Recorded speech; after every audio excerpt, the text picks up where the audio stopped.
Let me tell you a short story. There was a knight who was terrified of being wounded. He experienced it once before and so tried desperately to create the strongest armor possible. However, because of its weight and rigidity, the armor became impossible to move in. This led to him becoming more vulnerable in battles until eventually his armor cracked. The knight was terrified of this opening in his armor and felt totally exposed. He desperately tried to seal it shut, but the more he tried to seal it shut, the more brittle it became. A blacksmith approached the knight, telling him that he had to let him restructure his armor, but the knight ignored him, convinced his armor had to remain as it was. The knight hid from the battlefield in fear and had lost all purpose. After much isolation, he knew he needed help and went to the blacksmith. The knight didn't know if he could trust the blacksmith, but he didn't see any other options and handed his armor over. He watched the fire soften the metal until it was unrecognizable. A new shape started to form, reminiscent of the old armor, but more streamlined. The knight tried on his new armor. It wasn't as protective as he had originally hoped, but it was still strong, only now it was much lighter than it had been previously.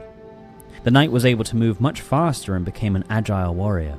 He was now far more effective as a knight than he had ever been before, and he no longer was afraid. The knight's story illustrates a truth we all face. When we're wounded, we instinctively build defenses to protect ourselves. But over time, these defenses can become burdens, trapping us in patterns of shame and fear. Are we stuck in the shame that binds us, or can we uncover a pathway to healing and transformation? You're watching Archetypal Wisdom. Join me in exploring the symbolic truths and mysteries of humankind. Remember to like and subscribe. Now, back to the video. What is shame and where does it come from? Well, shame is the internalized belief of something is wrong with me or I am unworthy and unlovable. This is developed in one's formative years and could be a consequence of repetitive criticism or neglect. It culminates in a core feeling of rejection. This feeling of rejection isn't directly related to something one has done, like guilt, but rather becomes an inherent and ubiquitous feeling in one's life. The ego structure, which is the conscious personality of the individual, develops coping strategies for this over time. This could be addiction, perfectionism, people-pleasing, controlling, etc. For a while, these behaviors will serve as a protection to the deep psychological wound they conceal, just as the knight found himself the strongest, heaviest armor he could find. However, in time, the defense mechanisms themselves lead to more pain and dysfunction. In fact, they will often lead to a compounding of shame. For example, addiction will breach the trust of others, and controlling behaviors will push others away. Eventually, the defense mechanisms will cause further interpersonal issues, perpetuating the internalized shame, something is wrong with me. More often than not, the defense mechanisms become a solid fixture in the individual's ego structure. And so any attempts for them to be addressed by others are often shut down rapidly. Just as the knight ignored the blacksmith's suggestion to restructure his armor and hid in isolation. In fact, the individual is often so attached to the defense mechanisms that whatever exposes them is considered to be the problem for the individual instead of the defense mechanisms themselves. For example, say someone has developed perfectionism as a defense mechanism to a deep feeling of shame. Over time, they start to develop panic attacks, unable to withstand the pressure they are carrying on a daily basis. However, to the individual, the panic attack is the problem because it is interfering with their perfectionism. The defense mechanism is so entrenched in the individual that they can't see the forest from the trees. All they can see is something getting in their way. What they don't realize is that the panic attack isn't the problem. It is a messenger of a much deeper problem. It exposes something that is off with the ego structure of the individual as it currently is. Just as the crack in the armor is seen as the problem because it threatens the knight's current strategy of defense, yet it actually reveals a deeper issue, which is the entire structure of the armor itself. It's only when an individual experiences enough pain as a consequence of the defense mechanisms that they can recognize it. Upon recognizing it, the first steps towards healing can be taken because they now have the humility to recognize the limits of their current personality, which invites the opportunity of new information.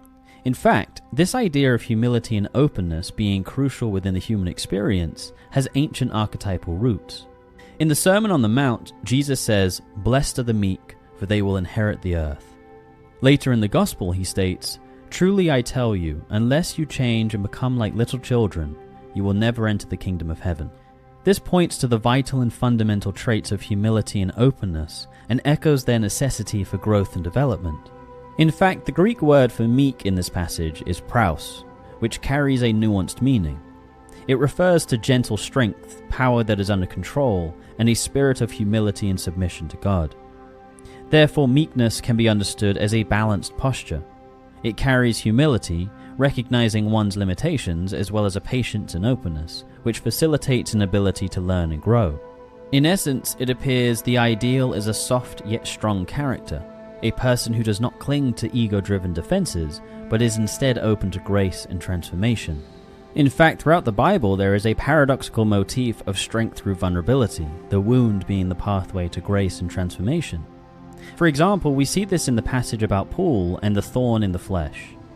He is desperate for God to remove the thorn, only to realize that it is this wound which brings him to God, to grace and healing. In other words, it is the wound which forces him to turn to something greater than himself and his own resources, which is the definition of growth. Even Jesus' crucifixion is the ultimate expression of this theme, the ultimate wound leading to the ultimate transformation and rebirth. This is the crack in the knight's armor, leading him to something beyond himself, the blacksmith, and foregoing his current defenses, allowing them to be transformed. We can understand this psychologically as the difference between an open system versus a closed system. A closed system is self-contained and resistant to external input or change. It operates in isolation and avoids interaction with its environment. Therefore, a person with a closed mindset may resist feedback, avoid vulnerability, and rely heavily on rigid defense mechanisms to protect their sense of self. This inevitably leads to stagnation, dysfunction, or breakdown when challenges arise. An open system interacts dynamically with its environment, allowing for the exchange of information, energy, and resources. It is adaptive and responsive to feedback. A person with an open mindset is willing to confront new information, integrate feedback, and adapt their behaviors or beliefs. This is why confession within religious practice holds such deep significance, and the same is true for psychotherapy. It is the pathway to an open system which is essential for development and growth. However, this of course is preceded by pain. The person going to confession or the person seeking therapeutic assistance is suffering. The suffering leads them to risking vulnerability and opening up, which in turn allows an influx of new information to enter. This is the embodiment of humility, remaining aware of one's limits and seeking something greater than yourself, which appears to be the solution to shame. Carl Jung stated that a crucial part of development, or individuation, is actually bearing the tension of opposites. The tension of opposites can be understood as remaining conscious of your current perspective while confronting new information. To avoid swinging between defensiveness of your current ego structure and the overcompensation of throwing everything you know away for a new idea, you hold both simultaneously. This creates a tension within which leads to integration. The old and the new become a hybrid, a new form. The ego structure is updated. To elaborate, let's return to our earlier example of an individual struggling with panic attacks. In time, they realize that the panic is revealing the pressure of perfectionism they carry on a daily basis. They hold themselves to an impossible standard which is rooted in their formative wound and a feeling of shame. They start to challenge this old strategy with a new idea that they are allowed to make mistakes. They start to become mindful when they make a mistake. They notice the compulsion in them to compensate for the mistake by doing 10 other tasks to make up for it, shielding themselves from the feeling of shame. Instead of doing the 10 other tasks, they let themselves be, accepting they made a mistake. This, of course, leaves them exposed to an onslaught of deep, painful, historic feelings of shame. In order to try and not act on their old approach of making up for the mistake, they feel the temptation to swing to the other extreme and go into total shutdown.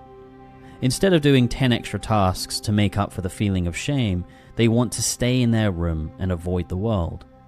But over time, they practice the middle path. They bear the tension of their old strategy, remaining mindful of it, with this new approach of acceptance, and they start to slowly change. They develop a much more balanced perspective in which they are allowed the freedom to make mistakes, and yet they are still productive and engaged in the world. The panic attacks then dissipate because the underlying cause of bubbling pressure has been adapted. This idea of psychological integration and transformation is ancient and can be seen in alchemical symbolism. Alchemy is an ancient practice which was centered around the transformation of lead into gold. It is the origin of modern-day chemistry, but for centuries contained a mystical and philosophical dimension. Now we understand that this more mystical component is laden with psychological symbolism.